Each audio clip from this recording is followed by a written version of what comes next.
Vamos a empezar ahora con la parte de formación de las semillas en las angiospermas. Ustedes saben que luego de la fecundación, el óvulo fecundado, como hemos visto hace un ratito en el ciclo completo, va a formar una semilla. Y el ovario va a formar el fruto que va a encerrar esa semilla. A medida que se desarrolla el embrión, ¿sí?, en la semilla, a partir del cigoto diploide, la semilla va a almacenar almidón, proteínas, aceites y otros nutrientes en cantidades que van a variar según la especie vegetal. Una vez que se ha producido la fecundación, es decir, que se ha formado el cigoto, al mismo tiempo que el óvulo se va a transformar en semilla con sus integumentos endureciendo y engrosándose primero y endureciéndose para formar las cubiertas de semilla. El cigoto diploide va a originar una planta embrionaria que va a presentar órganos rudimentarios. Ahora bien, ¿cómo sucede esto? Fíjense que el cigoto sufre división mitótica, es decir, sufre mitosis y forma una célula basal y una célula terminal. Fíjense cómo la célula terminal, que es la que forma la mayor parte del embrión, la célula basal tiene la capacidad de seguir dividiéndose transversalmente, generando hebras de células que van a dar lugar a una estructura llamada suspensor, que va a fijar el embrión al progenitor. O sea que al fijar el embrión al progenitor lo que va a hacer es tomar nutrientes, ¿sí?, desde la planta al embrión o desde el endospermo. Por otro lado, la célula terminal se va a dividir varias veces para formar un proembrión, como se muestra en el esquema, ¿sí? Ese proembrión, fíjense, en primera instancia es esférico, ¿sí?, y este va a estar adherido al suspensor. Los cotiledones van a comenzar a formarse como protuberancias sobre el proembrión. Ahora bien, en función de la presencia de uno o dos cotiledones, las plantas se van a clasificar en mono y dicotiledóneas. Recuerden que también las dicotiledóneas se llaman eucotiledóneas, ¿sí? La pueden encontrar de esa manera. Eucotiledóneas quiere decir que presentan cotiledones verdaderos. Bien, entonces después que aparecen los cotiledones, fíjense cómo el embrión se alarga, ¿sí?, y entre los cotiledones, ¿sí?, como se puede ver en la parte inferior ya, con la cubierta de la semilla, el endospermo, tenemos los cotiledones. Fíjense cómo encontramos entre los cotiledones el ápice del brote, es decir, va a representar el ápice del brote del embrión, ¿sí?, y en la parte más abajo vamos a encontrar el ápice de la raíz. Los dos ápices tienen tejido meristemático. El tejido meristemático es un tejido que tiene una alta capacidad de división y diferenciación celular, ¿sí? Estas dos estructuras, por lo tanto, son las que van a participar en el crecimiento primario de la planta una vez que la semilla germina. Ahora bien, con respecto al endospermo, ¿sí?, el endospermo siempre va a preceder al embrión, ¿sí? Su formación siempre va a ocurrir antes de la formación del embrión. Después de la doble fecundación, como ya vimos en diapositivas anteriores, el núcleo triploide se divide y forma una supercélula, una célula grande, que es multinucleada y que tiene consistencia lechosa. Esa masa líquida es el endospermo, que va a sufrir citocinesis formando una estructura multicelular que a medida que generen pared celular se va a solidificar, ¿sí? En el caso, por ejemplo, de la leche de coco se trata de endosperma líquido y la pulpa, por ejemplo, es endosperma sólido. En el caso del maíz, por ejemplo, cuando hacemos pochoclo, la parte blanca va a representar el endosperma sólido. Bien, al final de la maduración, la semilla sufre deshidratación y queda con alrededor del 5 al 15% de agua. Asimismo, el embrión también va a quedar rodeado, digamos así, por sus reservas de nutrientes, ¿sí? Y la reserva de nutrientes va a estar presente en el endospermo o en los cotiledones según la especie. En el caso de las dicotiledonias, generalmente se transfiere a los cotiledones, mientras que en las monocotiledonias y en algunas dicotiledonias permanece en el endospermo. Entonces, ¿qué va a pasar con la semilla cuando se deshidrate? Va a entrar en una etapa que se denomina latencia o dormancia. Dormancia viene del latín de dormir, ¿sí? Y que es una condición fisiológica, digamos, de la semilla en la cual se encuentran disminuidas todas las actividades metabólicas, ¿sí? Y esto es favorecido por una hormona vegetal que ustedes ya la estudiaron en la clase anterior, que es la hormona del estrés hídrico, el ácido abscísico. Este hace que se formen proteínas que ayudan, ¿sí?, a que se acelere el proceso de deshidratación de la semilla. Y generalmente cuando disminuye la concentración de hormonas es cuando la semilla germina. Entonces, el embrión y las reservas, cuando la semilla está en dormancia, digamos en fase de latencia, el embrión y la reserva quedan envueltos por las cubiertas de la semilla, que se denomina testa y que es una estructura dura que se forma a partir de los integumentos. Sin embargo, la estructura interna, ¿sí?, de la semilla va a variar. En el caso de las dicotiledonias, por ejemplo, como el guisante, el embrión tiene una estructura alargada y toma el nombre de eje embrionario y está adherido a los cotiledones, que son carnosos. Debajo del punto donde se unen los cotiledones, el eje embrionario se llama hipocótilo y eso va a terminar en la raíz embrionaria. Y por encima del punto de unión de los cotiledones, el eje embrionario toma el nombre de epicótilo, ¿sí? Y ahí es donde encontramos el extremo del brote. En estas semillas, ¿sí?, los nutrientes del endospermo están en los cotiledones, ¿sí?, en el caso de las dicotiledonias. Sin embargo, en el ricino, por ejemplo, parte de los nutrientes se retienen en el endospermo, ¿sí?, con lo cual, como se puede observar en la figura del medio, los cotiledones son largos, delgados. En el caso de las gramíneas, como el maíz y el trigo, que son dicotiledonias, perdón, monocotiledonias, no sé por qué dije dicotiledonias, tienen, fíjense, un cotiledón especializado que se llama escutelo. Ese escutelo quiere decir escudo pequeño, ¿sí? Ese escutelo es delgado y tiene una gran superficie que está, digamos, comprimida contra el endospermo. El embrión de las gramíneas se cubre por dos vainas. El coleóptilo, que va a recubrir el brote joven, ¿sí?, y la coleorrisa, que va a recubrir la raíz joven del embrión. Como dijimos anteriormente, la semilla representa el óvulo fecundado y esa semilla puede estar latente o en estado de dormancia, digamos así, durante muchos años. Y para que ese estado de dormancia se interrumpa, deben ocurrir o deben presentarse, digamos, las condiciones medioambientales adecuadas.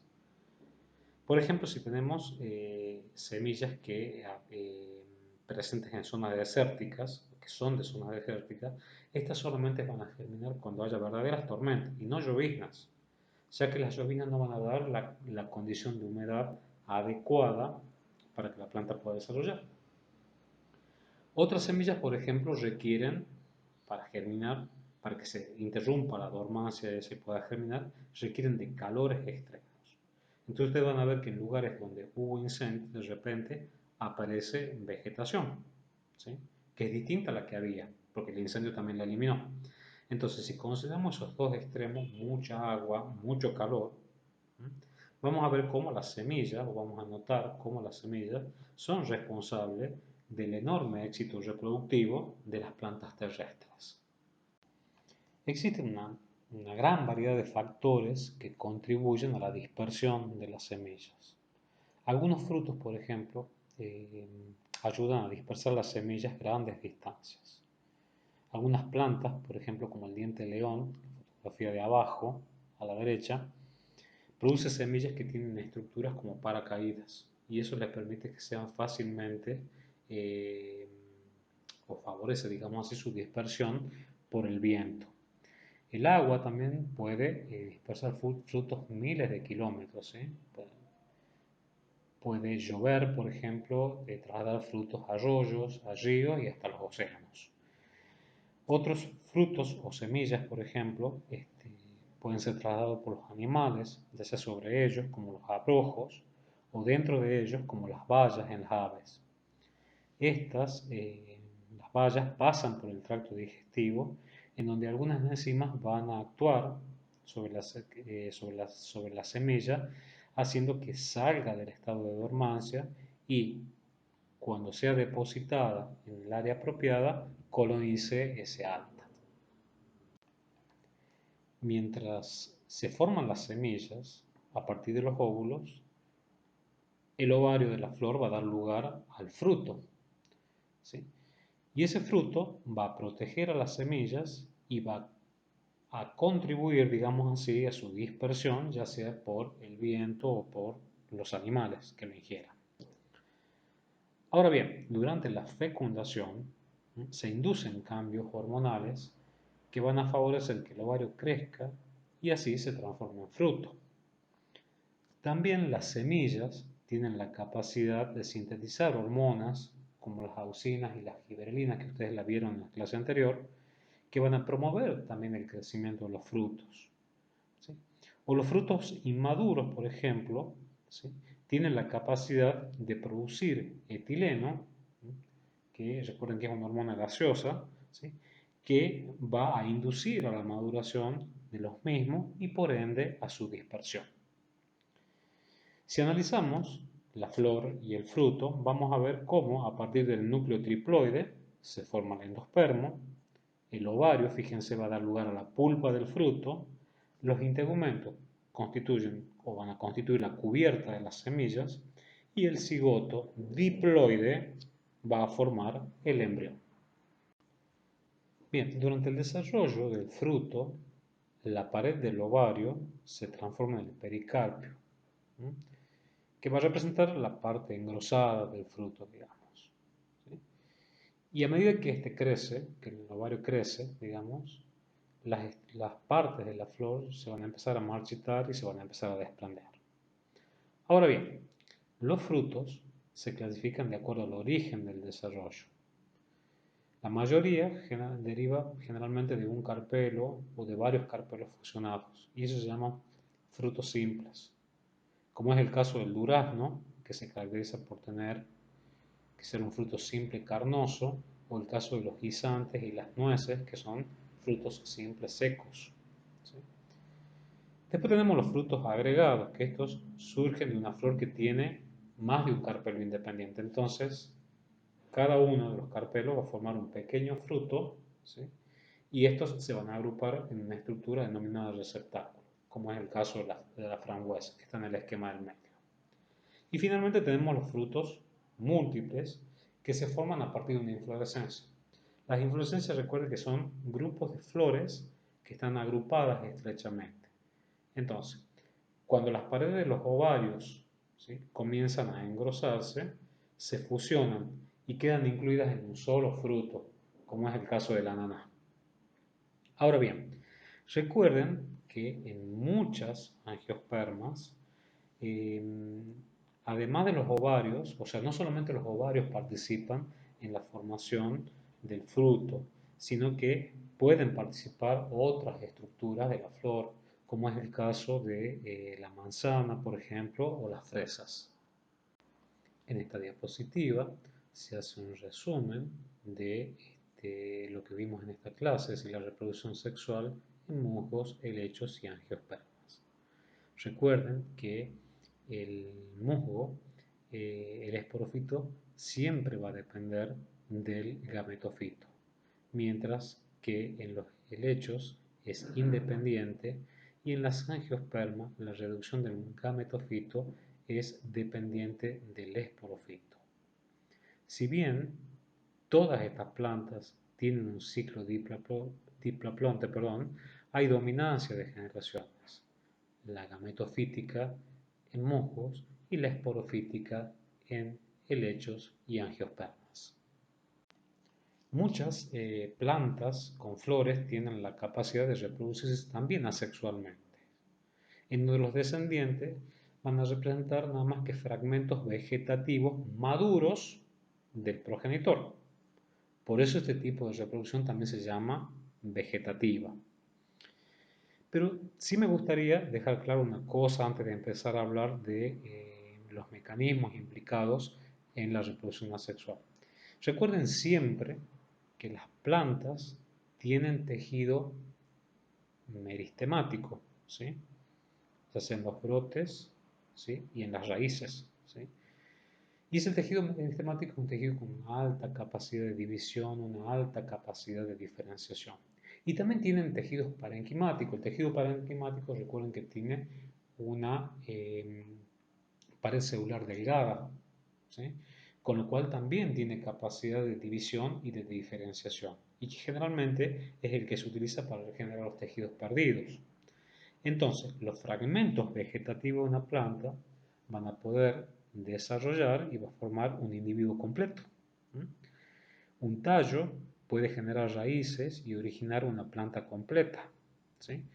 Este proceso o mecanismo de reproducción asexual se llama fragmentación, ¿sí? Y en el caso, por ejemplo, una aplicación biotecnológica de la reproducción asexual de la planta son las estacas para la propagación de álamos y sauce. Las estacas, lo que se hace es cortar pequeños fragmentos, ¿sí?, del tallo de la planta, y esos fragmentos tienen yemas, las yemas tienen tejido meristemático, ¿sí?